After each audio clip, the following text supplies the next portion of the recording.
At the beginning of the EVA, EV1 will egress first, and he'll be passed a bag from EV2, and then EV2 will egress. EV1 is headed to the forward side of the vehicle. He'll first pick up his ingress aid, translate on the starboard side of the US lab, and out to the Pressurized Mating Adapter-3, where he'll drop off his ingress aid and the bag, and then he'll move his foot restraint to a new interface. Meanwhile, EV2 will translate up on the truss to retrieve his foot restraint and ingress aid. He'll be joining EV1 on the forward part of the vehicle and set up his foot restraint on the forward part of PMA-3. At this point, both crew members will attach tethers between IDA-3 and PMA-3.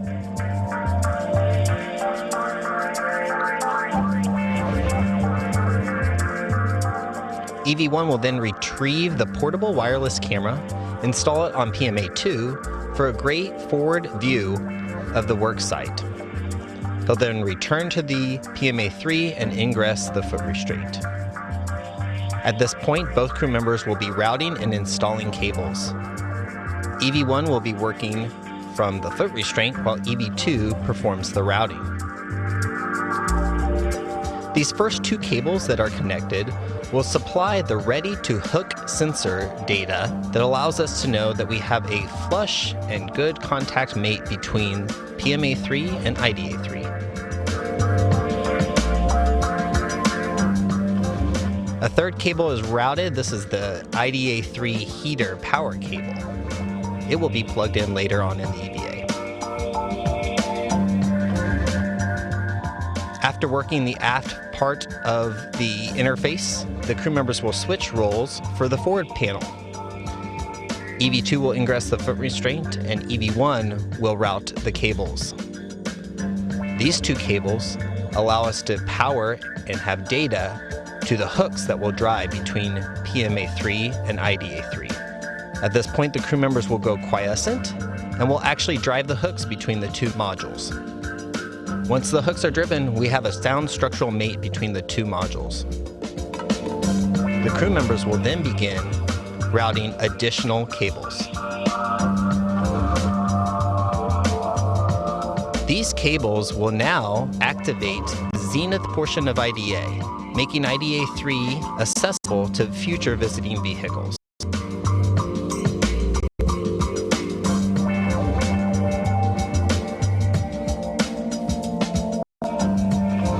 The cables that are being routed during this EVA were brought outside on a previous EVA almost 5 years ago.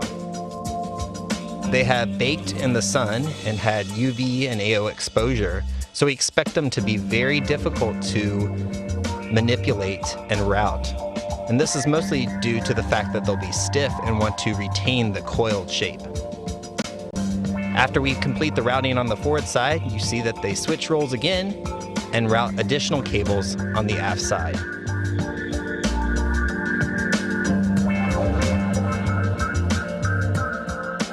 The crew members have then completed all of their cable routing operations for IDA-3.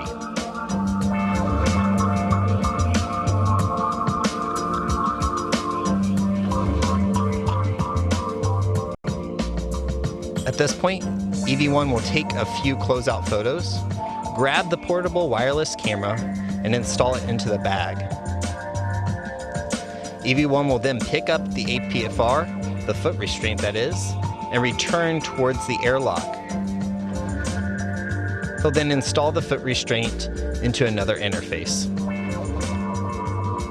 EV2 will then take some closeout photos of the worksite and begin with some outfitting tasks. This includes removing and installing some multi-layer insulation. The Zenith MLI portion of IDA will be taken off, removed, and installed into the bag, and 2 Hemi reflectors will be installed onto the IDA.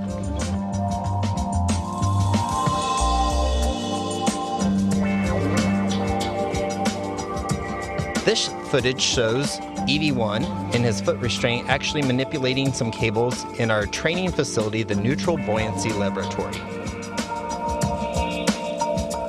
Prior to flight, crew members spend about 9 hours at the Neutral Buoyancy Laboratory times 9 different test events to help them train in a very appropriate flight-like environment.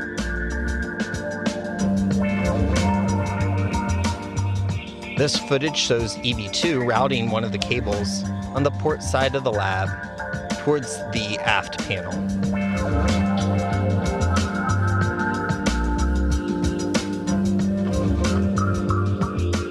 The NBL is so large that we can fit full-size mock-ups of the International Space Station inside, and the crew members get to perform a dress rehearsal of the actual EVA prior to flight.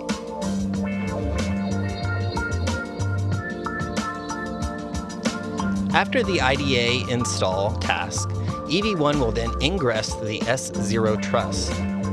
He'll perform operations of routing a buoy around one of the connectors and installing a truss jumper for redundancy of the robotic arm. The next couple of tasks involve expanding our external wireless communication systems, and it involves routing a few legs, one to the aft side of the US lab, and the other on the forward zenith side of the US laboratory.